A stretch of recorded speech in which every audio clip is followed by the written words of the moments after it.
वैसे अमेरिका में 7-8 बार गया हूं, लेकिन जर्मनी में पहली बार आया हूं। ट्रंप साहब जब से प्रेसिडेंट बने हैं तब से 2 बार।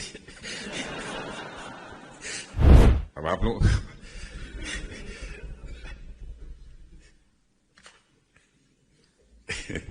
लोगों के हंसने का क्या कारण है मैं समझ नहीं पाया।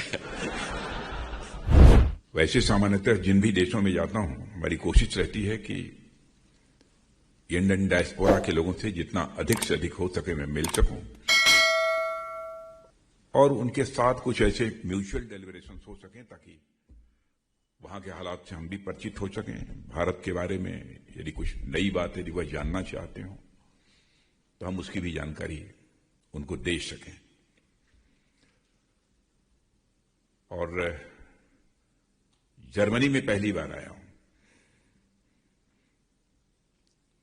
वैसे अमेरिका में 7-8 बार गया हूं, लेकिन जर्मनी में पहली बार आया हूं। और ट्रंप साहब जब से प्रेसिडेंट बने हैं तब से 2 बार। 2 बार में गया। अब आप लोग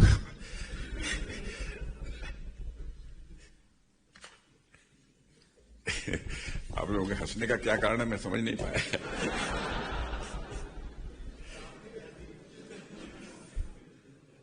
नहीं, मैं तो आप लोगों को देखकर ही मुस्कुरा रहा हूं।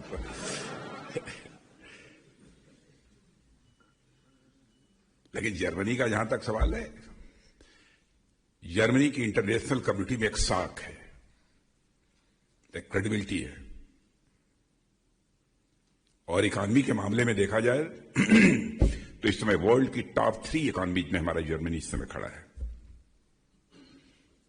यहां पर जर्मनी के जो मूल निवासी है उनका कंट्रीब्यूशन है, वहीं पर किसी न किसी हद तक हमारे इंडियन डायस्पोरा के भी मित्रों का कंट्रीब्यूशन है। इस सच्चाई को भी कोई नकार नहीं सकता है। और जब मैं यहां आया था तो स्वाभाविक रूप से मेरी इच्छा हुई कि एक बार आप लोगों के साथ भी हमारा मिलना जुलना हो। वैसे तो आज वर्किंग डे है, मुझे बतलाया गया, और वर्किंग डे होने के बावजूद भी आप इतनी बड़ी संख्या में आए हैं, इसलिए मैं एक बार मुझे शिष्टाचार के नाते धन्यवाद तो आप लोगों को देना ही चाहिए।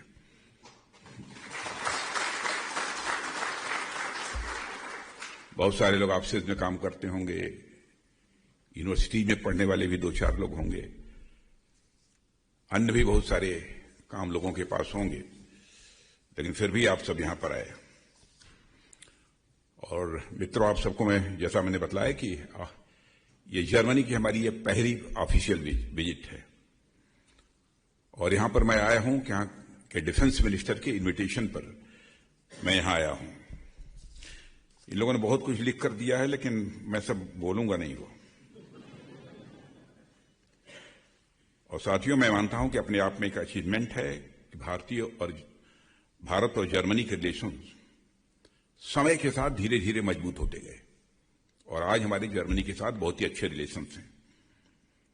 और 2026 का ये ईयर मैं मानता हूं हमारे लिए खास है, क्योंकि इस साल जो हमारे जर्मनी के साथ फॉर्मल डिप्लोमेटिक रिलेशंस हैं उसके 75 ईयर्स पूरे हो रहे हैं। इसीलिए मैंने कहा कि यह बहुत ही खास है। और 75 ईयर्स का भारत और जर्मनी के रिश्तों का जो सफर रहा है, मैं समझता हूं परस्पर एक विश्वास बढ़ा है, म्यूचुअल रेस्पेक्ट बढ़ी है और हमारे रिलेशन डेमोक्रेटिक वैल्यूज पर बेस्ड हैं, पूरी तरह से डेमोक्रेटिक वैल्यूज पर आधारित हैं। और मैं यह कह सकता हूं कि भारत और जर्मनी के बीच एक ऐसे रिश्ते बने हैं जो कि लगातार आगे बढ़ रहे हैं। और इंडिया और जर्मनी केवल पॉलिटिकल और स्ट्रेटेजिक रिलेशंस ही शेयर नहीं करते हैं, बल्कि अपने आर्ट एंड कल्चर को भी बड़े उत्साह के साथ शेयर करते हैं।